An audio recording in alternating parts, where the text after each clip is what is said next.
आम्ही सत्तेत आल्यास शेतकऱ्यांचं कर्ज माफ करू असं आवाहन सत्ताधाऱ्यांकडून करण्यात आलं होतं। आश्वासनांचा सरकारला विसर पडलाय। कर्जमाफी करू आम्ही असं म्हटलंच नाही असं वक्तव्य आता सत्ताधाऱ्यांकडून करण्यात येते। शेतकऱ्यांचा असूड लिहिणारे आणि शेतकऱ्यांच्या समस्येला वाचा फोडणाऱ्या महात्मा फुले यांच्या जयंती तसेच संविधान निर्माते डॉक्टर बाबासाहेब आंबेडकर यांच्या जयंतीचं औचित्य साधून प्रहार संघटनेच्या वतीनं सरकार विरोधात एल्गार पुकारण्यात आला। राज्यभरामध्ये आमदारांच्या निवासस्थानाबाहेर टेंबा आंदोलन करण्यात आलं। यामध्ये शिरपूरचे आमदार काशीराम पावरा यांच्या करवंद नाक्यावरील कार्यालयासमोर प्रहार जनशक्ती पक्षाच्या वतीनं हे आंदोलन करण्यात आले। विधानसभा निवडणुकांच्या पूर्वी सर्वपक्षीय आमदारांनी आपापल्या पक्षाच्या जाहीरनाम्यात शेतकऱ्यांसाठी विविध आश्वासनं दिली होती।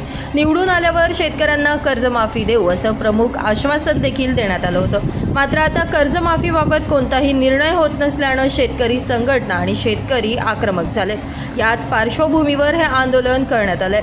राज्यामध्ये प्रत्येक दिवसाला 7 शेतकरी आत्महत्या करत असल्याचं अहवालातून समोर आल्यानं शेतकऱ्यांसाठी महात्मा फुले आणि डॉक्टर बाबासाहेब आंबेडकर यांच्या जयंतीच्या पार्श्वभूमीवर प्रहारनं आक्रमक पवित्रा हाती घेत आंदोलन केले।